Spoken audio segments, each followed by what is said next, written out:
ನಾಳೆ second PUC exam ಇದೆ. ಇನ್ನೂ ಏನು ಓದಿಲ್ಲ, ತುಂಬ ಭಯ ಆಗ್ತಾ ಇದೆ. ಕನ್ನಡ ಎಕ್ಸಾಮ್ ನಾನು ಹೇಗಾದರೂ ಪಾಸ್ ಮಾಡಬೇಕು. ಈ ವಿಡಿಯೋದಲ್ಲಿ ಪೂರ್ತಿಯಾಗಿ ವಿಡಿಯೋ ನೋಡಿ ಪಾಸ್ ಅಲ್ಲ 50ಕ್ಕಿಂತ ಹೆಚ್ಚಿಗೆ ಅಂಕಗಳನ್ನು ಗಳಿಸ್ತೀರಾ. ಬಿಟ್ಟ ಸ್ಥಳ ಹೊಂದಿಸಿ ಬರೀರಿ.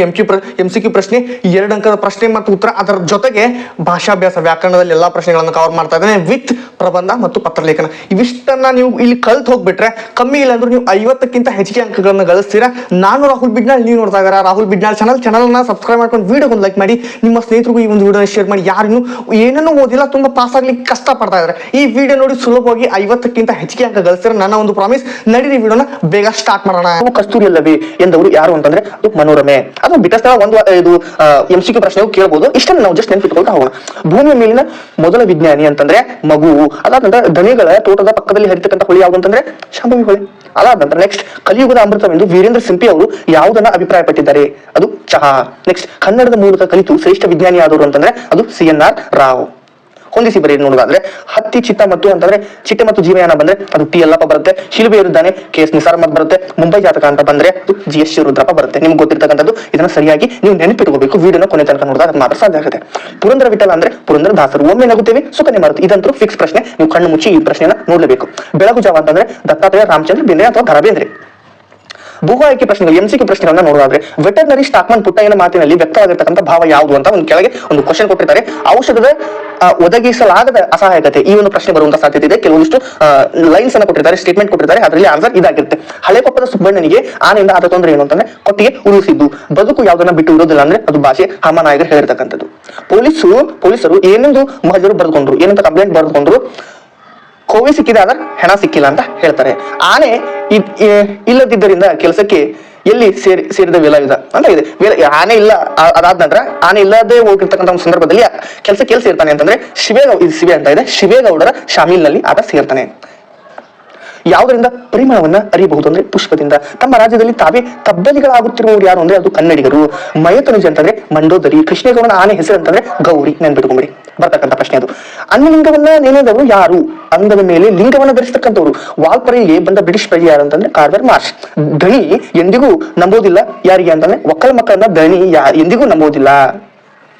ವಾಲ್ಪರೆ ಮಧ್ಯದಲ್ಲಿ ತೋಟ ಯಾವುದು? ಅದು ಪುದು ತೋಟಂ. ಇದು ಬಿಟ್ಟ ಸ್ಥಳಕ್ಕಾದ್ರೂ ಬರ್ಬೋದು, MCQ ಆದ್ರೂ ಬರ್ಬೋದು. ಬಾಯಿ ಚಪಲ ಇರುವುದು ಯಾರಿಗೆ ಅಂತಂದ್ರೆ ಅದು ಪೆನ್ಷನ್ದಾರಿಗೆ. ಸುಮ್ಮನೆ ದೂರ ಹೇಳ್ತಾ ಕೂರೋ ಬದಲು ನೀನೇನಾದ್ರೂ ಮಾಡು ಎಂದು ನಿರೂಪಕಿಯು ಗೆಳತಿಗೆ ಸೀತಾಗೆ ಹೇಳತಕ್ಕಂಥ ಮಾತಿನಲ್ಲಿ ಬರುವ ಆಶಯ ಏನಂತಂದ್ರೆ ಬದುಕನ್ನ ಬದಲಿಸಿಕೊಳ್ಳಬೇಕೆಂಬ ಸದಾಶಯ. ಈ ಒಂದು ಪ್ರಶ್ನೆ MCQ ಪ್ರಶ್ನೆ. ಇದು ಸ್ಟೇಟ್ಮೆಂಟ್ ಕೊಡ್ತಾರೆ, ಇದನ್ನ ನಾವು ಬರೀಬೇಕಾಗುತ್ತೆ. ಈ ಪ್ರಶ್ನೆ ನಾಳೆ ಬರ್ತಕ್ಕಂಥದ್ದು. ಕಲಾಂ ಅವರು ಯಾವ ವಿಶ್ವವಿದ್ಯಾಲಯದಲ್ಲಿ ಸಂದರ್ಶಕ ಪ್ರೊಫೆಸರ್ ಆಗಿದ್ರು ಅಂತಂದ್ರೆ ಅಣ್ಣಾಮಲೈ ವಿಶ್ವವಿದ್ಯಾಲಯ.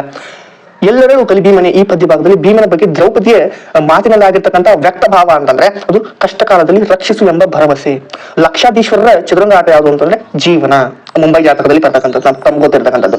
ಗುಹೇಶ್ವರ ಯಾರ ಅಂಕಿತ ನಾಮ ಅಂದ್ರೆ ಅಲ್ಲಮ ಪ್ರಭು. ಕಿಡ್ನಿ ಸ್ಟೋನ್ ಬಗ್ಗೆ ತಿಳಿಸಲು ಲೇಖಕಿ ನೇಮಿಚಂದ್ರ ಭೇಟಿ ಮಾಡಿದ್ದು ಯಾರನ್ನ? ಕಮಲಾ ಮೇಡಮ್ ಮತ್ತು ಮೂಲೆ ಮನೆ ಮುದ್ದೇಗೌಡರನ್ನ. ಒಮ್ಮೆ ನಗುತ್ತೇವೆ ಪದ್ಯದಲ್ಲಿ ಕವಿ ಜನರಿಗೆ ಯಾವುದಕ್ಕೆ ಗತಿ ಇಲ್ಲ ಅಂತ ಹೇಳಿದ್ದಾರೆ ಅಂದ್ರೆ ಗಂಜಿಗೂ ಕೂಡ ಗತಿ ಇಲ್ಲ. ಹರಹರ ಶ್ರೀ ಚನ್ನ ಸೋಮೇಶ್ವರ ಯಾರ ಅಂಕಿತ ನಮ್ಮ ವಿಡಿಯೋನ ಕೊನೆ ತನಕ ನೋಡಿ. ತುಂಬಾ ಇಂಪಾರ್ಟೆಂಟ್ ಪ್ರಶ್ನೆಯನ್ನ ಚರ್ಚೆ ಮಾಡ್ತಾ ಇದ್ದಾನೆ. ಆಯ್ತಾ? ಆನೆ ಶಾಸ್ತ್ರವನ್ನು ಏನೆಂದು ಭವಿಷ್ಯ ನೋಡಿದ? ಆನೆಯಿಂದ 5 ಜನರ ಸಾವಾಗುತ್ತೆ, ಪ್ರಾಣ ಕಳೆದುಕೊಳ್ತಾರೆ ಅಂತ ಬರ್ತಿದ್ದ ಆಸೆ. ಯಾವ ಮಾತಿಗೆ ಕೊನೆ ಇಲ್ಲ ಅಂತಂದ್ರೆ ಭಿನ್ನಾಣದ ಮಾತಿಗೆ ಕೊನೆ ಇಲ್ಲ ರೀ. ಹಾಗೇನ ಏನೆಂದು ಉಪೇಕ್ಷಿಸಬಾರ್ದು ಅಂತಂದ್ರೆ ಪುಲಿಗಿರಿ ಸೋಮನಾಥ ಕವಿಯು ಹಾಗೇನ ಬಾಲಕನಿಂದ ಉಪೇಕ್ಷಿಸಬಾರ್ದು ಅಂತ ಹೇಳಿದ್ದಾರೆ. ಸ್ವಲ್ಪ ಕ್ವಶನ್ಸ್ ಈ ರೀತಿ ಅವರು ಕ್ವಶನ್ಸ್ ಅನ್ನ ಬೇಕಂತ ನಿಮಗೆ ಟ್ವಿಸ್ಟ್ ಮಾಡಿ ಕೇಳ್ತಾರೆ. ನೀವು ಅದನ್ನ ಕರೆಕ್ಟಾಗಿ ಗುರು ಹೇಗೆ ವರ್ತಿಸಬಾರ್ದು ಅಂತಂದ್ರೆ ಲಘುವಾಗಿ ವರ್ತಿಸಬಾರ್ದು. ಮುಟ್ಟಿಸಿಕೊಂಡು ಹೋಗುವ ಕಥೆಯಲ್ಲಿ ಬರ್ತಕ್ಕಂಥ ಸರ್ಕಾರಿ ಆಸ್ಪತ್ರೆ ವೈದ್ಯನ ಹೆಸರು ಏನಂತಂದ್ರೆ ಅದು ತಿಮ್ಮಪ್ಪ, ಡಾಕ್ಟರ್ ತಿಮ್ಮಪ್ಪ. ಅದೃಷ್ಟದ ಪ್ರಶ್ನೆ ಬಂದಾಗ ಲೇಖಕಿ ನೆನಪಾಗುವುದು ಸೀತಾ. ಇದು ಬಿಟ್ಟ ಸ್ಥಳಕ್ಕಾದ್ರೂ ಬರ್ಬೋದು, MCQ ಆದ್ರೂ ಬರ್ಬೋದು. ನೆಕ್ಸ್ಟ್ ಆನೆಯ ಮಾವುತನ ಹೆಸರಂದ್ರೆ ವೇಲಾಯುಧ. MCQ ಗೆ ಫಿಕ್ಸ್ ಅಥವಾ ಬಿಟ್ಟ ಸ್ಥಳಕ್ಕೂ ಬರುತ್ತೆ. ದುರ್ಗಪ್ಪ ಕೇಳಿ ಪಡೆಯಲು ಬಂದಿದ್ದು ಏನನ್ನ? ಈ ರೀತಿ ಕ್ವಶನ್ಸ್ ಅನ್ನ ಉಲ್ಟಾ ಮಾಡಿ ಕೇಳ್ತಾರೆ ಅವರು. ಕೊಡಲಿಯನ್ನ. ನಾಗರಿಕತೆ ಉನ್ನತಿಯ ಆದರ್ಶದೊಡನೆ ಆರಂಭವಾಗುವ ಅಭಿವೃದ್ಧಿ ಏನಾಗ್ತಕ್ಕಂಥದ್ದು? ಮನುಕುಲದ ಪತನಕ್ಕೆ ಕಾರಣ ಆಗ್ತಕ್ಕಂಥದ್ದು. ಹೋದ ವರ್ಷ ಹೇಳಿರ್ತಕ್ಕಂಥ ಪ್ರಶ್ನೆ ತುಂಬಾ ಇಂಪಾರ್ಟೆಂಟ್ ಆಗುತ್ತೆ, ನೆನ್ಪಿಟ್ಕೊಂಡ್ಬಿಡಿ. ಯಾವುದು ಚಿಂತೆಯ ನದಿಯಲ್ಲಿ ಮುಳುಗಿರಲಿ ಎಂದು ಕವಿ ಹೇಳ್ತಾನೆ ಅಂತಂದ್ರೆ ಮುಪ್ಪು. ಈ ರೀತಿ. ನಿರೂಪಕರ ಗೆಳೆಯ ಅಂತಂದ್ರೆ ಅದು ಈಕಾಲಜಿಸ್ಟ್. ಏನಾಗಿದ್ದ ನಿರೂಪಕರ ಗೆಳೆಯ? ಈಕಾಲಜಿಸ್ಟ್. ಅವನು ಪ್ರಕಾಶ್. ಇಷ್ಟೇ. ರಾವಣಿಗೆ ಯಾರ ಬಗ್ಗೆ ವೈರಾಗ್ಯ ಮೂಡ್ತಕ್ಕಂಥದ್ದು? ಸೀತೆ ಬಗ್ಗೆ. ಕೃಷ್ಣೇಗೌಡನ ಆನೆ ಮೊದಲು ಯಾವ ಮಠದಲ್ಲಿ ಇತ್ತು? ಗೋಳೂರು ಮಠದಲ್ಲಿ ಇತ್ತು. ಕಮಲಾ ಅವರನ್ನ ಶಾಲೆಗೆ ಕಳಿಸುವಂತೆ, ಕಲಾಂ ಅವರನ್ನ ಶಾಲೆಗೆ ಕಳಿಸುವಂತೆ ಪ್ರೇರೇಪಣೆ ಕೊಟ್ಟಿರತಕ್ಕಂಥವ್ರು ಶಿವಸುಬ್ರಹ್ಮಣ್ಯ ಅಯ್ಯರ್. ಕೊನೆಗೆ ಬಸ್ಲಿಗೆ ಯಾವುದರಿಂದ ಮುಕ್ತನಾಗ್ತಾನೆ ಅಂದ್ರೆ ಸುಳ್ಳುಗಳಿಂದ ಮುಕ್ತನಾಗ್ತಾನೆ. ನೆಕ್ಸ್ಟ್ ನೋಡೋದಾದ್ರೆ ಹರಲೋಕವನ್ನ ಪರೀಕ್ಷಿಸಿ ಎಚ್ಚರಿಕೆ ಕೊಟ್ಟವರು ಯಾರು ಅಂತಂದ್ರೆ ತಾಯಿ. ವಾಲ್ಪರೆಗೆ ಬಂದ ದುರಂತದ ಮೂಲ ಬೀಜಗಳು ಯಾವ ರೂಪದಲ್ಲಿ ಬಂದು ಅಂದ್ರೆ ಚಹಾಗಿರದ ರೂಪದಲ್ಲಿ. ಈ ರೀತಿ ಕೇಳ್ತಾರೆ. ಉರ್ಲಿಂಗ ಪದ್ಯ ವಚನದ ಅಂಕಿತ ಉರ್ಲಿಂಗ ಪದ್ಯ ವಿಶ್ವೇಶ್ವರ ಪ್ರಿಯ ವಿಶ್ವೇಶ್ವರ. ಸರಿ. ದುರ್ಗಪ್ಪನ ಪ್ರಕಾರ ತರ್ಲೆ ಡಿಪಾರ್ಟ್ಮೆಂಟ್ ಅಂದ್ರೆ ಯಾವ? Telephone department. ಜಾಲಿಯ ಮರದಂತೆ ಇವರು ಯಾರು ಅಂದ್ರೆ ದುರ್ಜನರು. ಮುನ್ಸಿಪಾಲಿಟಿ ಪ್ರೆಸಿಡೆಂಟ್ ಹೆಸರು ಏನಂತಂದ್ರೆ ಅದು ಖಾನ್ ಸಾಹೇಬ್. ಬಸವಣ್ಣವರ ಅಂಕಿತ ನಾಮ ಅಂತಂದ್ರೆ ಕೂಡಲ ಸಂಗಮ ದೇವ. ಹಲವು ಹಳ್ಳಿಗಳು ಸೇರಿ ಸಮುದ್ರ ಏನಾಗುತ್ತವೆ ಎಂದು ಸೋಮನಾಥನು ಅಭಿಪ್ರಾಯಪಟ್ಟಿದ್ದಾನೆ ಅಂದ್ರೆ ಸಮುದ್ರ. ಕಲಾಂ ಅವರು ರಾಷ್ಟ್ರಪತಿ ಆಗ ಅದು ಹೈದರಾಬಾದ್. ಯಾರನ್ನ ಕೊಲ್ಲುದಿಲ್ಲ ಅಂತ ವಿದ್ಯಾದೇವತೆ ಹೇಳ್ತಕ್ಕಂಥದ್ದು ರಾಮ ಲಕ್ಷ್ಮಣರನ್ನ. ಜಬ್ಬಾರ್ ವೆಟರ್ನರಿ ಆಸ್ಪತ್ರೆಗೆ ಬರಲು ಕಾರಣ ಏನಂತಂದ್ರೆ ಹುಚ್ಚು ನಾಯಿ ಕಚ್ಚಿದ್ರಿಂದ ಇಂಜೆಕ್ಷನ್ ಪಡೆಯಲು ದೊರಾಸೆ ಇವರನ್ನ ನಿರಾಕರಿಸಿದ್ರು ಯಾರು? ನಿಶಾ ಶರ್ಮಾ. ಮಾರ್ಚ್ನ ಜೊತೆಗಾರನ ಹೆಸರು ಏನಂತಂದ್ರೆ ಪೊನ್ನಚ್ಚಿಗಿದೆ, ಪೊನ್ನಚ್ಚಿ ಮಾಡ್ಕೊಳ್ಳಿ ಅಷ್ಟೇ, ಸಿಂಪಲ್. ಲೋಕಲ್ ಸುದ್ದಿಗಳಿಗೆ ಎಲ್ಲಿ ಪ್ರಶಸ್ತ್ರವಿದೆ ಅಂತಂದ್ರೆ ಚಹಾದ ಅಂಗಡಿಯಲ್ಲಿ. ವಿಜ್ಞಾನದ ಅಡಿಪಾಯ ಪ್ರಶ್ನೆ ಕೇಳ್ತಕ್ಕಂಥದ್ದು. ನಿರೂಪಕರ ಪ್ರಕಾರ ಇದು ಮುನ್ಸಿಪಾಲಿಟಿ ಪ್ರೆಸಿಡೆಂಟರ ಕರ್ತವ್ಯ, ಊರನ್ನ ಸ್ವಚ್ಛವಾಗಿರ್ತಕ್ಕಂಥದ್ದು. ಸೀತೆಯನ್ನ ರಾವಣ ಎಲ್ಲಿ ಇರಿಸಿದ್ದನು ಅಂತಂದ್ರೆ ಅದು ಪ್ರಮದವನದಲ್ಲಿ. ಲೇಖಕರು ಹೇಳುವ ಹಳ್ಳಿಯ ಹೋಟೆಲ್ನ ಹೆಸರು ಏನಂತಂದ್ರೆ ಚಂದ್ರಪುರ. ದುರ್ಗಂಧ ಬಿಡದಿರುವುದು ಯಾವುದು ಅಂದ್ರೆ ಊರ ಹಂದಿ. ಸ್ಥಳೀಯ ಭಾಷೆ ಕಲಿಯದ ಅನ್ಯ ಭಾಷೆಗಳು ಏನಾಗಿ ಉಳಿಯಬೇಕಾಗುತ್ತೆ? ದ್ವೀಪ ಜೀವಿಗಳಾಗಿ ಉಳಿಯಬೇಕಾಗುತ್ತೆ. ಅದಾದ ನಂತರ ಇನ್ನೊಂದು ಸ್ವಲ್ಪ ಒಂದಂಕದ ಪ್ರಶ್ನೆಗಳನ್ನು ನೋಡೋದಾದ್ರೆ MCQ ಪ್ರಶ್ನೆ. ರಾವಣನು ಸೀತೆ ರಾವಣನನ್ನು ಏನೆಂದು ಬೇಡ್ಕೊಳ್ತಾಳೆ? ಉತ್ತರ ರಾವಣನ ಆಯಸ್ಸು ಪ್ರಾಣ ಇಲ್ಲಿಗೆ ಬಾರದಿರು ಅಂತ ಬೇಡ್ಕೊತಾಳೆ. ನೆಕ್ಸ್ಟ್, ಕಲಾಂ ಅವರು ಯಾವ ವಿಶ್ವವಿದ್ಯಾಲಯದಲ್ಲಿ ಸಂದರ್ಶಕ ಪ್ರೊಫೆಸರ್ ಆಗಿದ್ರು? ಅದೇ ಅಣ್ಣಾಮಲೈ. ಹೇಳಿದ್ದೆ ನಿಮ್ಗೆ ಆಲ್ರೆಡಿ, ಇದೇ ಪ್ರಶ್ನೆ ರಿಪೀಟ್ ಆಗ್ತಾ ಹೋಗುದು. ಕಲಿಭೀಮನು ಎಂತಹ ಗಂಡನೆಂದು ದ್ರೌಪದಿ ಮಿಡುಕುಳ್ಳ ಗಂಡ. ಮುಟ್ಟಿಸಿಕೊಂಡು ಕಥೆಯಲ್ಲಿ ಬರ್ತಕ್ಕಂಥ ಸರ್ಕಾರಿ ಕ್ವಶನ್ ರಿಪೀಟ್ ಆಗಿದೆ ಅಷ್ಟೇ. ಹಾಗೇನ ಏನೆಂದು ಉಪೇಕ್ಷಿಸಬಾರದು? ಬಾಲಕನೆಂದು ಉಪೇಕ್ಷಿಸಬಾರದು. ಜನರಿಗೆ ಯಾವುದಕ್ಕೆ ಗತಿ ಇಲ್ಲ, ಕುಡಿಯಲು ನೀರಿಗೆ ಗಂಜಿಗೂ ಗತಿ ಇಲ್ಲ. ಗುರು ಹೇಗೆ ವರ್ತಿಸಬಾರ್ದು? ಲಘುವಾಗಿ. ರೀಸನ್ ಯಾವುದಕ್ಕೆ ಸೆಲವಿದೆ ಅಂತ ಕವಿ ಹೇಳ್ತಾನೆ? ಜೀವನದಿಗೆ. ಅದ ನಂತರ ರಾವಣನ ಎದುರು ಪ್ರತ್ಯಕ್ಷವಾಗಿರ್ತಕ್ಕಂಥ ವಿದ್ಯಾದೇವತೆ ಯಾರು? ಬಹುರೂಪಿಣಿ ವಿದ್ಯಾದೇವತೆ. ದನಿಗಳ ಮನೆಯ ಪಕ್ಕದಲ್ಲಿ ಶಾಂಭು ಹೊಳೆ ಹರಿತಾ ಇತ್ತು. ಜಾಲಿ ಮುಳು ಹೇಗೆ ಆವರಿಸುತ್ತದೆ? ಮೂಲಗ್ರ ಪರ್ಯಂತ. ಕೊನೆಗೆ ಬಸ್ಲಿಂಗ ಯಾವ್ದ್ರಿಂದ ಮುಕ್ತ? ಸುಳ್ಳಿನ ಮುಕ್ತ. ನಾಲ್ಕನೇ ಕೃಷ್ಣೇಗೌಡ ಆನೆ ಮೊದಲು ಯಾವ ಮಠದಲ್ಲಿ? ಗೋಳೂರು ಮಠದಲ್ಲಿ ಇತ್ತು. ಮುದಕಿ ಏನೆಂದು ಹರಕೆ ಹೊತ್ತು? ಸೊಸೆಯೊಬ್ಬರಿಗೆ ಈ ಹೊತ್ತು ಹೊರಗಿನ ಕೆಲಸ ಒದಗಿದರೆ ನಿನ್ನ ಪಾದಕ್ಕೆ ಒಂದು ಹೂ ಹೆಚ್ಚಿಗೆ ಇಡ್ತೀನಿ ಅಂತ ಹರಕೆ ಹೊತ್ಕೊಂಡ್ರು. ಪೋಸ್ಟ್ಮನ್ ಜಪಾನಿಗೆ ಒದಗಿದ ತೊಂದರೆ ಏನಂತಂದ್ರೆ ಪೋಸ್ಟ್ ಆಫೀಸ್ ಶಾಖೆ ತೆರೆಯುವ ಬದಲು ಪೋಸ್ಟ್ ಬಾಕ್ಸ್ ಗಳನ್ನ ನೇತು ಹಾಕಿದ್ರಿಂದ ಸಿಕ್ಕಿ ಹಾಕೊಂಡನು. ರಾವಣನಿಗೆ ಯಾರ ಬಗ್ಗೆ ವೈರಾಗ್ಯ ಮೂಡ್ತಕ್ಕಂಥದ್ದು? ಸೀತೆ ಬಗ್ಗೆ. ಈ ಕಾಲ್ ನೋಡಿದ್ವಿ. ಕೃಷ್ಣೇಗೌಡ ಆನೆ ಹೆಸರು ಗೌರಿ. ಕಲಿಯುಗ ಅಮೃತ ಚಹಾ. ನೆಕ್ಸ್ಟ್, ಮನುಕುಲದ ಇದು ಪ್ರಶ್ನೆ ನೋಡ್ಕೊಂಡ್ಬಿಟ್ವಿ. ಬಸ್ಲಿಂಗನ ಹೆಂಡತಿ ಹೆಸರು ಏನಂತಂದ್ರೆ ಸಿದ್ಲಿಂಗಿ. ಸ್ಥಳೀಯ ಭಾಷೆಗಳು ಇದೊಂದು ದ್ವೀಪ ಜೀವಿಗಳಾಗುತ್ತಾರೆ. ಶಿವಪತಿವನ್ನೇ ಅರಿಯದಿದ್ದರೆ ಕೈಯಲ್ಲಿ ಲಿಂಗವಿದ್ದು ಫಲವಿಲ್ಲದಂತ ಆಗ್ತಕ್ಕಂಥದ್ದು. ಜಿನ್ನೊಂದು ಹೆರಿಗೆ ಹೂಗಾಣ ಹೂಡಿದವರು ಉತ್ತರ ಅಂದ್ರೆ ಮಾರ. ಜೇನುಡಿಗೆ. ಬಸಲಿಂಗನಿಗೆ ಮೊದಲು ಯಾವ ಕಣ್ಣಲ್ಲಿ? ಅದು ಎಡಗಣ್ಣಲ್ಲಿ ನೋವಿತ್ತು. 2 ಅಂಕದ ಪ್ರಶ್ನೆಯನ್ನ ನಾವೀಗ ಒಂದೊಂದಾಗಿ ನೋಡ್ತಾ ಹೋಗ್ತೀವಿ. ವಿಡಿಯೋ ನೋಡಿ. 10 ರಿಂದ 12 ನಿಮಿಷ ವಿಡಿಯೋ ಆಗುತ್ತೆ, 15 ನಿಮಿಷ ವಿಡಿಯೋ ಆಗುತ್ತೆ. ವಿಡಿಯೋ ಪೂರ್ತಿಯಾಗಿ ನೋಡಿ, ನಿಮ್ಗೆ ಉತ್ತರ ಇಲ್ಲ ಗೊತ್ತಾಗ. ತ್ರಿಭಾಷಾ ಸೂತ್ರದ ಬಳಕೆ ಹೇಗಿರಬೇಕು? ಎಲ್ಲಾ ಸೂಚನೆಗಳು, ನಮೂನೆಗಳು, ಬರವಣಿಗೆಗಳು, ವ್ಯವಹಾರಿಕ ಕ್ರಮಗಳು ಪ್ರಾದೇಶಿಕ ಭಾಷೆ ಹಿಂದಿ ಮತ್ತು ಇಂಗ್ಲಿಷ್ಗಳಲ್ಲೂ ಇರಬೇಕು. ಕನ್ನಡ, ಹಿಂದಿ, ಇಂಗ್ಲಿಷ್ ಮೂರಲ್ಲೂ ಇರಬೇಕಂತ ಹೇಳ್ತಾರೆ. ಕೊಂಬೆ ಲೈನು ಮೇಲೆ ಬೀಳುವುದು ಆನೇ ಕಾರಣವೆಂಬುದಕ್ಕೆ ದುರ್ಗಪ್ಪ ಏನ್ ಹೇಳ್ತಾನೆ? ಸಂಗತಿಗಳು ಯಾವಾಗೂ ಅಂತ ಪ್ರಶ್ನೆಯನ್ನ ನೋಡಿದಾಗ ಉತ್ತರ ಇದು ದರಿದ್ರ ಕೃಷ್ಣೇಗೌಡ ನಾನೇ ಮಾಡಿರೋ ಕೆಲಸ ಇರಬೇಕು. ಮರದ ಹತ್ರ ಅದರ ಲದ್ದಿ ಬಿದ್ದಿದೆ. ಅದಾದ ನಂತರ ಮರದ ಎಲೆ ಕಿತ್ಕೊಳ್ಳೋಕ್ ಹೋಗಿ ಕೊಂಬೇನೆ ಮುರಿದು ಹಾಕಿದೆ ಅಂತ ಹೇಳ್ತಾನೆ. ಒಂದು ಊಹಾಪೋಹ ಇದೆ ಅಷ್ಟೇ. ಯಾವ ಸಂದೇಶ ನೀಡುವ ರೀತಿಯಲ್ಲಿ ಜೀಸಸ್ ಶಿಲ್ಬೆ ಇರಿದ್ದಾನೆ ಅಂತಂದ್ರೆ ನೋಡ್ತಾ ಹೋಗೋಣ ಈಗ ನಾವು. ನಿಮ್ಮ ಸಾಮ್ರಾಜ್ಯ ಇರುವ ತನಕ ನಿಮ್ಮ ಕ್ರೋಧ, ತಿಳಿಗೇಡಿತನಕ್ಕೆ ನಾನು ಅಜ್ಯವಾಗುತ್ತೇನೆ. ಮುಂದೊಂದು ದಿನ ದೈವಿ ರಾಜ್ಯ ಬಂದೇ ಬರ್ತಕ್ಕಂಥದ್ದು. ಏನೋ ಶೋಷಿತರ ಕಂಬನಿಯನ್ನ ಹೊರಿಸುವ ಸತ್ಯಕ್ಕೆ ಹೊಸ ಕವಲುಗಳನ್ನ ತೆರೆಸಿ ಜೀಸಸ್ ಶಿಲ್ಬೆ ಇರಿದ್ದಾನೆ. ನೆಕ್ಸ್ಟ್ ನೋಡ್ತಾ ಹೋಗೋಣ.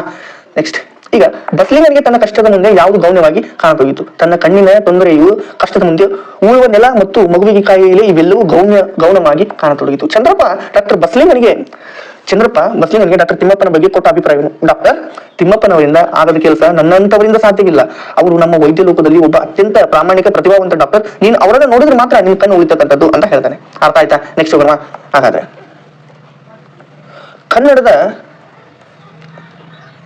ಕನ್ನಡದ ಸಮಸ್ಯೆಗಳು ನೋಡಿ. ಕನ್ನಡದ ಸಮಸ್ಯೆಗಳು ಸ್ವಲ್ಪ ಸ್ಪೆಲ್ಲಿಂಗ್ ಮಿಸ್ಟೇಕ್ ಆಗಿದೆ, ಅದು ಟೈಪ್ ಮಾಡುವಾಗ. ಕನ್ನಡದ ಸಮಸ್ಯೆಗಳು ಎಲ್ಲಿವರೆಗೆ ಇದ್ದೇ ಇರ್ತಕ್ಕಂಥದ್ರೆ ಎಲ್ಲಿವರೆಗೆ ಕನ್ನಡ ನಮ್ಮ ಆಡಳಿತ ಶಿಕ್ಷಣ ಪ್ರಧಾನವೂ ಆಗಿರುವುದಿಲ್ವೋ, ಕನ್ನಡವನ್ನ ತುಂಬಿಕೊಳ್ಳುವುದಿಲ್ವೋ, ಕನ್ನಡಿಗರು ಸ್ವಾಭಿಮಾನಿಗಳು ಆಗಿರೋದಿಲ್ವೋ ಅಲ್ಲಿವರೆಗೆ ಕನ್ನಡದ ಸಮಸ್ಯೆಗಳು ಇದ್ದೇ ಇರ್ತಕ್ಕಂಥದ್ದು. ರಾಮನಾಯಕರು ಹೇಳ್ತಾರೆ. ಹುಚ್ಚುನಾಯಿಗಳು ಆಸ್ಪತ್ರೆಯಲ್ಲಿ ಹೇಗೆ ವರ್ತಿಸುತ್ತವೆ ಅಂತ ಪುಟ್ಟಯ್ಯ ಹೇಳ್ತಾನೆ. ಹುಚ್ಚು ಹಿಡಿದ ನಾಯಿಗಳು ಆಸ್ಪತ್ರೆಯಲ್ಲಿ ಮೇಜು ಕುರ್ಚಿ ಕಾಲುಗಳಿಗೆ ಕಚ್ಚುತ್ತವೆ, ತಲೆ ಕೆಟ್ಟು ಕಂಡದಕ್ಕೆಲ್ಲ ಕಚ್ಚುತ್ತವೆ ಅಂತ ಹೇಳ್ತಾನೆ. ಕಲಾಂ ಎಷ್ಟು ಹೇಳಿದ ಪಂಚಾಕ್ಷರಿ ಯಶಸ್ಸಿನ ಮಂತ್ರ? ಫಿಕ್ಸ್ ಪ್ರಶ್ನೆ. ಕುತೂಹಲ, ಆಲೋಚನಾ ಶಕ್ತಿ, ಜ್ಞಾನ, ಕಷ್ಟಪಟ್ಟು ಕೆಲಸ ಮಾಡುವುದು, ಗುರಿ ಮತ್ತು ಸಾಧಿಸುವ ಛಲ. ಬ್ರಿಟಿಷರು ಬರುವ ಮೊದಲು ವಾಲ್ಪರೈ ಹೇಗಿತ್ತು? ವಾಲ್ಪರೈ ಗಗನಚುಂಬಿ ಮರಗಳಿಂದ ಕೂಡಿದ್ದು, ಸೂರ್ಯನ ಕಿರಣಗಳು ಭೂಸ್ಪರ್ಶ ಮಾಡಲು ಸೆಣೆಯುತ್ತಿತ್ತು. ನಡುವಿನ ಹುಲ್ಲುಗಾವಲು, ಶೋಲಾ ಕಾಡುಗಳು, ಪರ್ವತ ಶ್ರೇಣಿಗಳು, ಹರಿಯುವ ಸ್ಥಳ, ಹಳ್ಳ ಕೊಳ್ಳಗಳಿಂದ ಕೂಡಿ ಆಫ್ರಿಕಾದ ಕಗ್ಗತ್ತಲ ಕಾಡಿನಂತೆ ಕಂಡದಂತೆ ಹೊರಗಿನ ಜಗತ್ತಿಗೆ ಪರಿಚಯವಿರಲಿಲ್ಲ. ಇಷ್ಟೊಂದು ಮೊದಲು ಈ ರೀತಿ ಇತ್ತದು. ಮುದುಕಿಯು ದೇವರಲ್ಲಿ ಏನೆಂದು ಪ್ರಾರ್ಥನೆ ಮಾಡಿಕೊಳ್ತಾರೆ ಅಂತಂದ್ರೆ, ಗುಟ್ಟೆ ಮಲ್ಲಪ್ಪ ದೇವರಲ್ಲಿ ಸೊಸೆಯೊಬ್ಬರಿಗೆ ಇವತ್ತು ಹೊರಗಿನ ಕೆಲಸ ಸಿಗುವಂತೆ ಮಾಡಪ್ಪ ನಮ್ಮಪ್ಪ ಪ್ರಾರ್ಥನೆ ಮಾಡ್ತಾರೆ. ಒಂದು ಹೂ ಹೆಚ್ಚಿಗೆ ಇಡ್ತೀನಿ ಅಂತ ಹೇಳ್ತಾರೆ. ನೆಕ್ಸ್ಟ್, ಅನ್ಯ ಡಾಕ್ಟರ್ಗಳು ಬಸ್ಲಿಂಗನ ಕಾಯಿಲೆ ಬಗ್ಗೆ ಏನೆಂದು ಪರಿಚಯಿಸಿದ್ರು? ಕೆಲವು ಡಾಕ್ಟರ್ಗಳು ಇದಕ್ಕೆ ಆಪರೇಷನ್ ಬೇಕಿಲ್ಲ, ಆ ಡಾಕ್ಟರ್ ತಿಮ್ಮಪ್ಪನಿಗೆ ಬುದ್ಧಿ ಇಲ್ಲ, ಅದಕ್ಕೆ ಆಪರೇಷನ್ ಮಾಡಿದ್ದಾರೆ ಎಂದು ಹೇಳಿ ಔಷಧಿ ಮತ್ತು ಹಿತವಚನ ಹೇಳಿ ಕಳಿಸ್ತಾರೆ. ಫಾರೆಸ್ಟ್ ಡಿಪಾರ್ಟ್ಮೆಂಟ್ನ ಮುಂದಿದ್ದ ತುಕ್ಕು ಹಿಡಿದ ವಾಹನಗಳ ಪರಿಸ್ಥಿತಿ ಹೇಗಿತ್ತು? ಒಂದು ಕಾರಿನ ಚಕ್ರದ ಮೇಲೆ ಹುತ್ತವೇ ಬೆಳೆದಿತ್ತು. ಇನ್ನೊಂದರ ಮೇಲೆ ಕಾಡು ಬಳ್ಳಿಗಳಿಂದ ಬೆಳೆದು ಅತ್ಯಂತ ಶೋಚನೀಯ ಸ್ಥಿತಿ ತಲುಪಿತು. ಎಣ್ಣೆ ನೆನೆದು ಉರಿಯುವ ಬತ್ತಿ ಯಾವುದಕ್ಕೆ ಹೋಲಿಸಲಾಗಿದೆ ಅಂದ್ರೆ, ಇಂದು ಮಡಿಯುಟ್ಟ ಭಕ್ತರಿಗೆ ಬೆಳಕಿನ ಬಟ್ಟೆ, ಜ್ಞಾನದ ದಾರಿ ತೋರುವ ಯೋಗಿಗಳಿಗೆ ತಾನು ಹೆಣೆದ ಜಾಲದಲ್ಲಿ ತಾನೇ ಪ್ರಾಣ ನೀಗುವ ಜಡಕ್ಕೆ ಹೋಲಿಸಲಾಗಿದೆ. ಎಲ್ಲ ಪ್ರಶ್ನೆ ಕೊಡ್ತಾ ಇದ್ದೇನೆ, ವಿಡಿಯೋನ ಕೊನೆ ತನಕ ನೋಡ್ಬೇಕು ನೀವು, ಅಂದಾಗ ಮಾತ್ರ ಅದೇ. ವಿಜಯ ಸುಂದರಂ ಸಿಕಂದ್ರಾಬಾದ್ನ ಶಾಲಾ ಬಾಲಕಿಯ ಬಗ್ಗೆ ಹೇಳಿದ ಹೆಮ್ಮೆ ಮಾತುಗಳಾವು ಅಂತಂದ್ರೆ, ಈ ಬಾಲಕಿ ನಮ್ಮ ಕ್ಷಿಪಣಿ ಆಕಾರದ ಮತ್ತು ಘಾತದ ಕುರಿತು ಒಂದಷ್ಟು ವಿವರಗಳನ್ನ ಹೇಳಿದ್ಲು. ನಾನು ಮಾಹಿತಿ ನೀಡಿದ್ದೆ, ನೋಡಿ ಇಂತಹ ಅದ್ಭುತ ಮಾದರಿಗಳನ್ನ ತಯಾರಿಸಿದ್ದಾಳೆ ಎಂದು ಹೆಮ್ಮೆಯಿಂದ ಹೇಳ್ತಾರೆ. ಹರಿದವನನ್ನ ಯಾವಾಗ ನೆನಬೇಕಂತಂದ್ರೆ, ನೆನೆಯಲು ಇಂತಹದೇ ಸಮಯ ಹೊತ್ತು ಎಂಬುದೇನಿಲ್ಲ. ಆದರೂ ಎಲ್ಲರೂ ಉಂಡು ಮಲಗಿದಾಗ ಬೆಳಗಿನ ಚುಕ್ಕಿ ಮೂಡುವ ಶಾಂತವಾದ ತಂಪು ಹೊತ್ತಿನಲ್ಲಿ ನೆನೆಬೇಕು. ಮುಗ್ಧನಾದ ಪತಿಯು ಮನೋರಮೆ ಹೇಗೆ ಉಪಚರಿಸಿದಳು? ದೂರದಿಂದಲೇ ಪತಿ ಬರುವುದನ್ನ ಕಂಡು ಮನೋರಮೆ ಎದ್ದು ಈ ಕೈಕಾಲು ತೊಳೆಯಲು ನೀರು ಕೊಟ್ಟು ಮನೆಯೊಳಗೆ ಕರ್ಕೊಂಡು ಹೋಗಿ ಕುಳಿತುಕೊಳ್ಳಲು ಮಣಿ ಇಡ್ತಾಳೆ. ಅದಾದ ನಂತರ ಹಾಲು ರುಚಿಕರವಾದ ಹಣ್ಣನ್ನು ಕೊಟ್ಟು ರಸವತ್ತಾದ ತಾಂಬೂಲವನ್ನು ನೀಡಿ ಉಪಚರಿಸುತ್ತಾಳೆ. ನೆಕ್ಸ್ಟ್, ಕಲಾಂ ಅವರ ದೃಷ್ಟಿಯಲ್ಲಿ ಕನಸುಗಳು ಏನಾಗುತ್ತವೆ? ಕನಸುಗಳು ಆಲೋಚನಾ ಶಕ್ತಿಗಳಾಗುತ್ತವೆ. ಆ ಆಲೋಚನಾ ಶಕ್ತಿಗಳು ಸೃಜನಾತ್ಮಕ ಕ್ರಿಯೆಗಳಾಗಿ ಪರಿವರ್ತನೆಗೊಳ್ಳುತ್ತದೆ. ಆನೆ ಸಾಕುವುದರ ಬಗ್ಗೆ ಜನರ ನಂಬಿಕೆ ಹೇಗಿತ್ತು? ಆನೆ ಸಾಕುವುದು ಅಂತಂದ್ರೆ ಎಲೆಕ್ಷನ್ಗೆ ನಿಂತ ಹಾಗೆ ಮನೆ ಮಠ ಹಾಳು ಮಾಡಿಕೊಂಡು ಹೆಂಡತಿ ಮಕ್ಕಳ ಬಾಯಿಗೆ ಮಣ್ಣು ಹಾಕುವ ಕ್ಷಿಪ್ರ ಮಾರ್ಗ ಎಂದು ಜನರು ಗಾಢವಾಗಿ ನಂಬಿದ್ರು. ಕವಿಯತ್ರಿ ಮುಗಿಲೆತ್ತ ಕೈಚಾಚಿ ಏಕೆ ನಿಂತಿದ್ದಾರೆ? ಬಡವರ ತಣ್ಣವರ ಸ್ಥಿತಿಯನ್ನ ನೋಡಲಾಗದೆ ಅವರಿಗಾಗಿ ಏನು ಮಾಡಲಾಗದ ಅಸಹಾಯಕತೆಯಿಂದ ಕವಿಯತ್ರಿ ಮುಗಿಲೆತ್ತ ಕೈಚಾಚಿ ನಿಂತಿದ್ದಾರೆ. ನಿರೂಪಕರಿಗೆ ಆನೆಗಳ ಮೇಲೆ ಯಾವ ಅನುಮಾನ ಮೂಡಿತು? ಮೈತುಂಬ ಸಿಂಗಾರ ಮಾಡಿಕೊಂಡು ಬೆನ್ನ ಮೇಲೆ ಅಂಬಾರಿ ಹೊತ್ಕೊಂಡಿದ್ದ ಕೃಷ್ಣೇಗೌಡರ ಆನೆಯನ್ನ ಕಾಡಾನೆಗಳು ತಮ್ಮ ಗುಂಪಿಗೆ ಸೇರಿಸಿಕೊಳ್ಳುತ್ತವೇ ಇಲ್ಲವೋ ಎಂಬ ಅನುಮಾನ ನಿರೂಪಕರಿಗೆ ಮೂಡಿ ಬರ್ತಕ್ಕಂಥದ್ದು. ಹಾಗೆ ಇದಿಷ್ಟು ಈ ಒಂದು ವಿಡಿಯೋದಲ್ಲಿ MCQ ನೋಡಿದ್ವಿ, ಬೆಟ್ಟ ಸ್ಥಳ ನೋಡಿದ್ವಿ, 8 ಅಂಕದ ಪ್ರಶ್ನೆ ನೋಡಿದ್ವಿ. ಇವೆಲ್ಲ ಪ್ರಶ್ನೆ ಇಂಪಾರ್ಟೆಂಟ್ ಆಗುತ್ತೆ, ಫಿಕ್ಸ್ ಪ್ರಶ್ನೆ ಆಗುತ್ತೆ. ನೀವು ಮಾಡ್ಬೇಕಾಗಿರೋದು ಏನಂತಂದ್ರೆ, ವಿಡಿಯೋನ ಕೊನೆ ತನಕ ನೋಡಿದ್ರೆ ಈ ಒಂದು ನಮ್ಮ ಟೆಲಿಗ್ರಾಮ್ ಚಾನಲ್ ಅಲ್ಲಿ ಈ ಒಂದು PDF ಅನ್ನ ಕೊಟ್ಟಿದ್ದೀನಿ, ಹೋಗಿ ಡೌನ್ಲೋಡ್ ಮಾಡ್ಕೊಳ್ಳಿ, ಓದಿ. ಇದಿಷ್ಟು ಈ ಒಂದು ವಿಡಿಯೋದಲ್ಲಿ. Thank you. ವ್ಯಾಕರಣ ಪ್ರಶ್ನೆ ಮಾಲಿಕೆಯನ್ನ ಒಂದೊಂದಾಗಿ ನೋಡ್ತಾ ಹೋಗ್ತೀವಿ. ಚಂದ್ರ ಅಂದ್ರೆ ಚಂದಿರ, ತಿಂಗಳು ಸಮಾನಾರ್ಥಕ ಪದ. ಚಂದ್ರ ಅಂತಂದ್ರೆ ಚಂದಿರ ಅಥವಾ ತಿಂಗಳು. ಕಾಂತಾರ ಅಂತಂದ್ರೆ ಅಡವಿ, ಕಾಡು, ವಿಪಿನ, ಆಯ್ತಾ, ಅರಣ್ಯ. ನಾರಿ ಅಂದ್ರೆ ಮಹಿಳೆ, ಸ್ತ್ರೀ, ಹೆಣ್ಣು, ವನಿತೆ. ಮಗ ಅಂತಂದ್ರೆ ಸುತ ಅಂತಂದ್ರೆ ಮಗ, ಆಯ್ತಾ. ಮನೆ ಅಂತಂದ್ರೆ ಗೃಹ, ನಿಲಯ, ನಿವಾಸ. ಸಮುದ್ರ ಅಂದ್ರೆ ಕಡಲು, ಸಾಗರ. ಉಂಬು ಅಂದ್ರೆ ಉಣ್ಣು ಅಥವಾ ತಿನ್ನು. ಇಷ್ಟೇ, ತುಂಬಾ ಜಾಸ್ತಿ ಕಾಂಪ್ಲಿಕೇಟ್ ಮಾಡ್ಕೋಬಾರ್ದು. ಉಪಟಳ ಅಂತಂದ್ರೆ ತೊಂದರೆ ಕೊಡುವುದು ಅಥವಾ ಹಿಂಸೆ ಮಾಡ್ತಕ್ಕಂಥದ್ದು. ಕಲಹ ಅಂದ್ರೆ ಜಗಳ, ಯುದ್ಧಕಾಂಡ, ಕಾದಾಟ. ಮಾರ ಅಂತಂದ್ರೆ ಕಾಮ, ಮನ್ಮತ. ನೆಕ್ಸ್ಟ್ ಮುಂದೆ ನೋಡ್ತಾ ಹೋಗೋಣ. ಈಗ ಮರ್ಕಟ ಅಂತಂದ್ರೆ ಮಂಗ, ಕೋತಿ. ಸಲೀಲ ಅಂತಂದ್ರೆ ನೀರು, ಜಲ, ಉದಕ. ಸೊರಗು ಅಂದ್ರೆ ಬಾಡು ಅಥವಾ ಒಣಗು. ಪ್ರಮೋದ ಅಂತಂದ್ರೆ ಸಂತೋಷ ಅಥವಾ ಆನಂದ. ನೆಕ್ಸ್ಟ್ ನೋಡ್ತಾ ಇದ್ರೆ ತ್ರಿಷ್ಯ ಅಂತಂದ್ರೆ ಬಾಯಾರಿಕೆ, ಬಾಯಿ ಒಣಗುವಿಕೆ ಅಂತ ಬರಿಬಹುದು ನೀವು. ಭೂಮಿ ಅಂದ್ರೆ ಧರೆ ಇಳೆ. ತಾರೆ ಅಂತ ಇಲ್ಲಿ ನೆಕ್ಸ್ಟ್ ಇದೆ, ನೋಡ್ತಾ ಹೋಗೋಣ. ತಾರೆ ಅಂತಂದ್ರೆ ನಕ್ಷತ್ರ, ಚುಕ್ಕಿ. ನೆಕ್ಸ್ಟ್ ಕಳೆ ಅಂತಂದ್ರೆ ಕಾಂತಿ, ಹೊಳಪು. ಅಣು ಅಂತಂದ್ರೆ ಅಕ್ಷಿ, ನಯನ. ಅನಲ ಅಂತಂದ್ರೆ ಬೆಂಕಿ ಅಥವಾ ಅಗ್ನಿ. ಸಮರ ಅಂದ್ರೆ ಯುದ್ಧ. ಬಾನು ಅಂತಂದ್ರೆ ಆಕಾಶ, ಗಗನ, ಆಗಸ. ಹದ್ದು ಅಂದ್ರೆ ಪಕ್ಷಿ. ನಾನಾರ್ಥಕ ಪದಗಳು ನೋಡ್ತಾ ಹೋಗ್ತೀವಿ. ಈಗ ಮೊದಲು ಕರ ಅಂತಂದ್ರೆ ಕೈ ಅಥವಾ ತೆರಿಗೆ. ದೊರೆ ಅಂದ್ರೆ ರಾಜ ಅಥವಾ ಸಿಗುವುದು. ತೊರೆ ಅಂತಂದ್ರೆ ನದಿ, ಹಳ್ಳ. ತ್ಯಜಿಸು ಅಂದ್ರೆ ತೇಜಸ್ಸು ಅಷ್ಟೇ, ಬಿಟ್ಬಿಡುವುದನ್ನ ಅಂತ. ಗುರು ಅಂತಂದ್ರೆ ಶಿಕ್ಷಕ, ಹಿರಿಯ. ಅದಾದ ನಂತರ ಕಲಿ ಅಂದ್ರೆ ಶೂರ, ಕಲಿಯುವುದು. ಬಟ್ಟೆ ಅಂತಂದ್ರೆ ದಾರಿ, ವಸ್ತ್ರ. ಹರಿ ಅಂತಂದ್ರೆ ಕತ್ತರಿಸು ಅಥವಾ ಗ್ರಹಿಸು. ಅಡಿ ಅಂದ್ರೆ ಪಾದ ಅಥವಾ ಅಳತೆ. ಕವಿ ಅಂದ್ರೆ ಕಾವ್ಯ ರಚನೆಕಾರ ಅಥವಾ ಆವರಿಸು. ನೆಕ್ಸ್ಟ್ ಗುಣವಾಚಕಗಳನ್ನ ನಾವು ನೋಡ್ತಾ ಹೋಗ್ತೀವಿ. ಈಗ ಗುಣವಾಚಕಗಳು. ನೆಕ್ಸ್ಟ್ ಹುಸಿನಿದ್ದೆ ಅಂದ್ರೆ ಇಲ್ಲಿ ಹುಸಿ ಬರುತ್ತೆ, ಬೆಳ್ಳಿ ಬರುತ್ತೆ, ಸುಂದರ ಬರುತ್ತೆ, ಹಸಿರು ಬರುತ್ತೆ. ಇಲ್ಲಿ ಏನೇ ಇದ್ರು ಇವಿಷ್ಟರಲ್ಲೇ ಏನಿದೆಯಲ್ಲ ಇದೇ ಬರ್ತಕ್ಕಂಥದ್ದು. ನೀವು ಅದನ್ನ ಕರೆಕ್ಟ್ ಆಗಿ ನೋಡ್ಬೇಕು, ಅದನ್ನ ಅಷ್ಟೇ. ಹೆಮ್ಮರ ಅಂತಂದ್ರೆ ಇಲ್ಲಿ ಸ್ವಲ್ಪ ಕ್ವಶನ್ ಟೆಸ್ಟ್ ಆಗಿದೆ. ಹೆಮ್ಮರ ಅಂತಂದ್ರೆ ಇಲ್ಲಿ ಹಿರಿಯ ಮರ ಅಂತ ಬರ್ಬಿಟ್ರೆ ಮುಗೀತು. ಶುದ್ಧ ನೀರು, ಶುದ್ಧ. ಗೋಮರಿ ಅಂತಂದ್ರೆ ಗೂಗೆ ಮರಿ ಬರಿಬೇಕಾಗುತ್ತೆ. ಗೋಮರಿ ಬರಕ್ಕಾಗಲ್ಲ, ಗೂಗೆ ಮರಿ ಅಂತ ಬರೀರಿ. ಕೆಲವೊಂದಿಷ್ಟು ಟ್ರಿಕ್ಸ್ ಇರುತ್ತೆ. ದೊಡ್ಡ ಹುಡುಗ ಅಂದ್ರೆ ದೊಡ್ಡ, ಒಳ್ಳೆ ಹುಡುಗಿ ಅಂದ್ರೆ ಒಳ್ಳೆಯ, ಕಿರು ಹಾದಿ ಅಂದ್ರೆ ಕಿರು, ರಸಬಳ್ಳಿ ಅಂದ್ರೆ ರಸ, ಕಲಿವಿಮ ಅಂದ್ರೆ ಕಲಿ.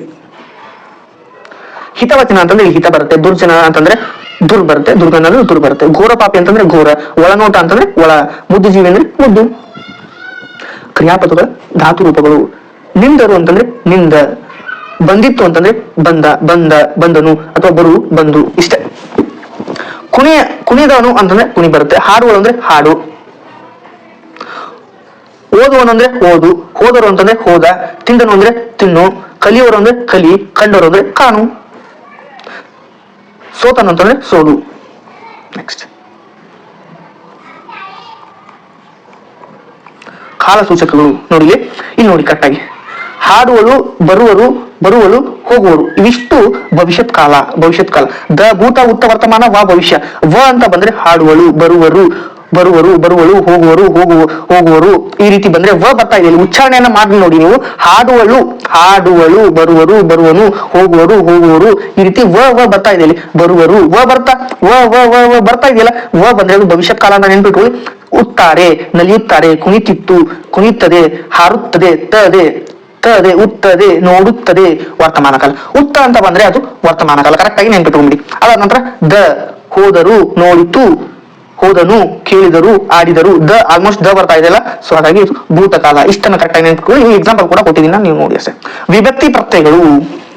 ದೂರದೊಳ್ ಸಪ್ತಮಿ, ಮನೆಗೆ, ಗುರುವಿಗೆ, ಪಾಪಿಗೆ, ಯಮಸುತಂಗೆ ಚತುರ್ಥಿ, ವಲ್ಲಭನ, ಕದಡಿದ, ಕಟ್ಟಿಗೆಯ ಷಷ್ಠಿ, ಕಲಿವಿ ಮನೆ, ರಾವಣನೇ, ಮಗುವೆ ಸಂಬೋಧನ. ಅದಾದ ನಂತರ ವಿಶ್ವಾಸದಿಂದ, ಮನೆಯಿಂದ, ಇಂದ ಅಂದ್ರೆ ತೃತೀಯ, ಕಣ್ಣಿನ ದೆಸೆಯಿಂದ, ರಾಮನಿತ್ಯ ದೆಸೆಯಿಂದ ಅಂತ ದೆಸೆಯಿಂದ ಬಂದ್ರೆ ಪಂಚಮಿ, ಇವರಂ ಸಲಿಲಂ ಕೆಲವಂ ಶಾಸ್ತ್ರಗಳಂ ದ್ವಿತೀಯ, ಮಾರ್ಚ್ನನ್ನು, ಜಲವನ್ನು, ಕುದುಪನನ್ನು ಅನ್ನೋದ್ರೆ ದ್ವಿತೀಯ. ಇಲ್ಲಿ ತಿಮ್ಮಪ್ಪನವರಲ್ಲಿ ಲಾವಾರಸದಲ್ಲಿ, ಬಿಸಿಲಲ್ಲಿ ಸಪ್ತಮಿ, ರಾಮನಿಂ ತೃತೀಯ, ದರೆಯೋಳ್, ಗದ್ದೆದೋಳ್, ಲೋಕದೋಳ್ ಸಪ್ತಮಿ. ಇಲ್ಲಿ ತತ್ಸಮ ತತ್ವ. ಶಿರ ಅಂತಂದ್ರೆ ಶಿರ, ಮಾಲ ಅಂತಂದ್ರೆ ಮಾಲೆ, ಶಾಲಾ ಅಂತಂದ್ರೆ ಶಾಲೆ, ಆಶಾ ಅಂದ್ರೆ ಆಸೆ, ಸಂಸ್ಥಾ ಅಂದ್ರೆ ಸಂಸ್ಥೆ, ಭಿಕ್ಷಾ ಅಂದ್ರೆ ಭಿಕ್ಷೆ. ಇದೆಲ್ಲ ಕೊಟ್ಟಿದ್ದೀನಿ, ನೀವು ಒಂದ್ಸಲ ನೋಡ್ಕೊಂಡ್ಬಿಡಿ.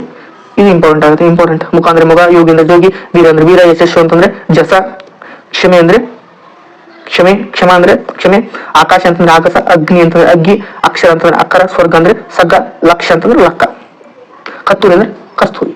ನುಡಿಗಟ್ಟುಗಳಿಗೆ ವಾಕ್ಯ ರಚನೆ ಇಲ್ಲೆಲ್ಲ ಕೊಟ್ಟಿದ್ದೀನಿ, ನೀವು ಇದನ್ನು ನೋಡ್ತಾ ಹೋಗ್ಬೇಕಷ್ಟೇ. ಇನ್ನೊಂದು ನೆಕ್ಸ್ಟ್ ವಿರುಕ್ತಿಗಳು. ಬೇಗ ಮಕ್ಕಳು ಬೇಗ ಶಾಲೆಗೆ ಬಂದ್ರು. ಈ ರೀತಿ ಎಲ್ಲ ನಾನು ಓದ್ತಾ ಹೋಗಲ್ಲ, ನೀವು ಅದನ್ನ ನೋಡ್ಬೇಕಷ್ಟೇ. ಇದನ್ನು ತುಂಬಾ ಕಾಂಪ್ಲಿಕೇಟೆಡ್ ಇಲ್ಲ. ನೀವೇ ಅದನ್ನ ವಾಕ್ಯ ರಚನೆಯನ್ನು ಮಾಡಬಹುದು. ನಿಷೇಧಾರ್ಥಕ ರೂಪಗಳು. ಹಾಡುವನು, ಹಾಡನು ಅಥವಾ ಹಾಡುವುದಿಲ್ಲ. ಬರುವುದು ಅಥವಾ ಬಾರದು. ಬಂದನು, ಬರನು ಅಥವಾ ನೋಡುವನು, ನೋಡನು. ಬರುತ್ತಾರೆ, ಬಾರರು ಅಥವಾ ಬರುವುದಿಲ್ಲ. ನೋಡುವಳು, ನೋಡಳು. ಆಡಿದರು, ಆಡರು. ಇಷ್ಟ. ಪತ್ರ ಲೇಖನ ಮಾದರಿ ಪ್ರಶ್ನೆಗಳನ್ನ ಕೊಟ್ಟಿದ್ದೀನಿ, ಒಂದ್ಸಲ ನೀವು ನೋಡ್ತಾ ಹೋಗಿ ಅಷ್ಟೇ. ಪ್ರಬಂಧ ಲೇಖನ ಇಲ್ಲಿ ಇಂಪಾರ್ಟೆಂಟ್ ಕ್ವಶನ್ ಕೊಟ್ಟಿದ್ದೀನಿ. ಅದಾದ್ರಿಂದ ನಾನು ಒಂದು ಏನು ಹೇಳಿಲ್ಲ ನಿಮ್ಗೆ, ಏನಂತಂದ್ರೆ ಎರಡು ಅನ್ಯದೇಶಿ ಪದಗಳನ್ನ ಬರೀರಿ ಅಂತಂದ್ರೆ ಗ್ರನೇಡು, ರೈಫಲು, ಟ್ಯಾಂಕು, ಮೇಜು, ಪುಸ್ತಕ ಇಷ್ಟನ್ನ ಬರೆದ್ಬಿಡಿ. ಮೊದಲು ನೋಡ್ತಾ ಪ್ರದೀಪ್ ಅಥವಾ ಸುನೀತಾ, ದ್ವಿತೀಯ PUC JSS ಪದವಿ ಪೂರ್ವ ಕಾಲೇಜು, ಮಣಿಪಾಲ, ಉಡುಪಿ. ಇದು ನಿಮ್ಮ ವಿಳಾಸ ಎಂದು ತಿಳಿದು ಇದೇ ರೀತಿ ಪ್ರಶ್ನೆ ಕೊಟ್ಟಿರ್ತಾರೆ. ಮಣಿಪಾಲದಲ್ಲಿರುವ ಸ್ಟೇಟ್ ಬ್ಯಾಂಕ್ ಆಫ್ ಇಂಡಿಯಾ ಶಾಖೆ ವ್ಯವಸ್ಥಾಪಕರಿಗೆ ನಿಮ್ಮ ಉಳಿತಾಯ ಖಾತೆ ತೆರೆಯುವಂತೆ ಕೋರಿ ಪತ್ರ ಬರೆಯಿರಿ. ಇದು ವ್ಯವಹಾರಿಕ ಪತ್ರ ಅಂತ ಕರೀತಾರೆ. ವ್ಯವಹಾರಿಕ ಪತ್ರ ಮೊದಲು ಕೊಡ್ತಾ ಇದ್ದೇನೆ, ಅದಾದ ನಂತರ ವೈಯಕ್ತಿಕ ಪತ್ರ ಕೊಡ್ತೀನಿ. ನೋಡಿ, ಸುನೀತಾ ಅಂತಂದ್ರೆ ಹೆಣ್ಮಕ್ಳ ಹೆಸರಾಗಿ ಅಥವಾ ಪ್ರದೀಪ್ ಅಂತಂದ್ರೆ ಗಂಡ್ಮಕ್ಳ ಹೆಸರಾಗಿ ಆಲ್ರೆಡಿ ಕೊಟ್ಟು ಬಿಟ್ಟಿದ್ದಾರೆ, ಅವರೇ ಕೊಟ್ಟಿದ್ದಾರೆ. ದ್ವಿತೀಯ PUC ನಿಮ್ಮ ವರ್ಗ ಯಾವುದಂದ್ರೆ ದ್ವಿತೀಯ PUC JSS ಪದವಿ ಪೂರ್ವ ಕಾಲೇಜು, ಮಣಿಪಾಲ ಜಿಲ್ಲೆ, ಉಡುಪಿ, ದಿನಾಂಕ ಕೊಟ್ಟುಬಿಟ್ಟಿದ್ದೀನಿ. ಇಷ್ಟನ್ನು ಅವರೇ ಕೊಟ್ಟಿದ್ದಾರೆ, ಇಲ್ಲ ಆಲ್ರೆಡಿ ಅವರೇ ಕೊಟ್ಟಿದ್ದಾರೆ. ಉಡುಪಿ ನಿಮ್ಮ ವಿಳಾಸ ಇಲ್ಲಿ ಕೊಟ್ಟು ಬಿಟ್ಟಿದ್ದಾರೆ. ಇಷ್ಟನ್ನು ನಾವು ಅಲ್ಲಿ ಬರ್ಕೊಂಡ್ವಿ. ಇದೇ ಒಂದು ಪ್ಯಾಟರ್ನ್ ನಾವು ಇಲ್ಲಿ ಬರ್ಕೊಂಡ್ಬಿಟ್ಟು ಇಲ್ಲಿಂದ ಇಲ್ಲಿವರೆಗೂ ಬರ್ಕೊಂಡ್ರೆ ಮುಗಿದೋಯ್ತು. ಅದಾದ ಇವರಿಗೆ ಅಂತಂದ್ರೆ ಇಲ್ಲಿ ಇವರಿಗೆ ಅಂತ ಬರೆದಾದ್ಮೇಲೆ ವ್ಯವಸ್ಥಾಪಕರು state bank of India Manipal ಶಾಖೆ ಇಷ್ಟನ್ನು ಕರೆಕ್ಟಾಗಿ ನೆನ್ಪಿಟ್ಟು. ಯಾಕೆ ಇದನ್ನು ಬರೆದೆ ನಾನು ಅಂತಂದ್ರೆ, ಇಲ್ಲಿ ಮಣಿಪಾಲದಲ್ಲಿರುವ ಸ್ಟೇಟ್ ಬ್ಯಾಂಕ್ ಆಫ್ ಇಂಡಿಯಾ ಶಾಖೆ ವ್ಯವಸ್ಥಾಪಕರಿಗೆ, ಇದನ್ನ ನಾವು ಸ್ಟೇಟ್ ಬ್ಯಾಂಕ್ ಆಫ್ ಇಂಡಿಯಾ ವ್ಯವಸ್ಥಾಪಕರು ಅಂತ ಅಲ್ಲಿ ಕೆಳಗಡೆ ಬರ್ಕೊಂಡೆ. ಅದಾಯ್ತಾ?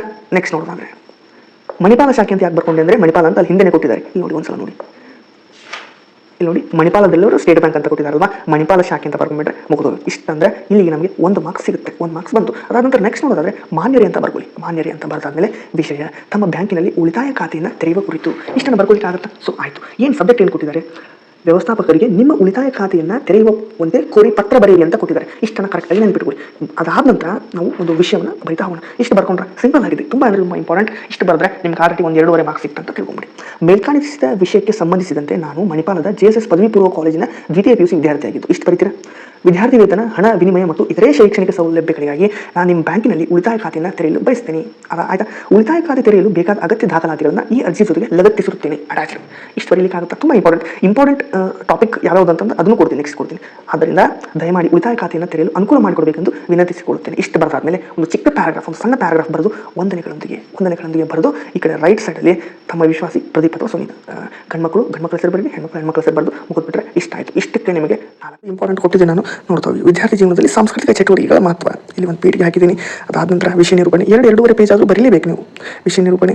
ಅದಾದ ನಂತರ ಶಾಲೆಯಲ್ಲಿ ಸಾಂಸ್ಕೃತಿಕ ಚಟುವಟಿಕೆಗಳ ಪ್ರಾಮುಖ್ಯತೆ, ಚಟುವಟಿಕೆಗಳ ಪಟ್ಟಿ, ಉಪಸಂಹಾರ. ಇಷ್ಟಂತೂ ನೀವು ಬರೀಬೇಕಾಗುತ್ತೆ. ಕೊಟ್ಟಿದ್ದೀನಿ, ಒಂದೊಂದಾಗಿ ಸ್ಕ್ರೀನ್ಶಾಟ್ ಅವರು ತೊಗೊಳ್ಳಿ ನೋಡಿ. ಪ್ಯಾರಿಸ್ ಒಲಿಂಪಿಕ್ಸ್ನಲ್ಲಿ ಭಾರತೀಯ ಕ್ರೀಡಾಪಟುಗಳ ಸಾಧನೆ ಕೊಟ್ಟಿದ್ದೀನಿ ನೋಡಿ. ವಿಷಯ ವಿವರಣೆ, ಶೂಟರ್ ಮನು ಭಾಕರ್ ದಾಖಲೆ ಶೂಟರ್ ತೊಗೊಂಡಿದ್ದೀನಿ ಎಕ್ಸಾಂಪಲ್. ಉಪಸಂಹಾರ,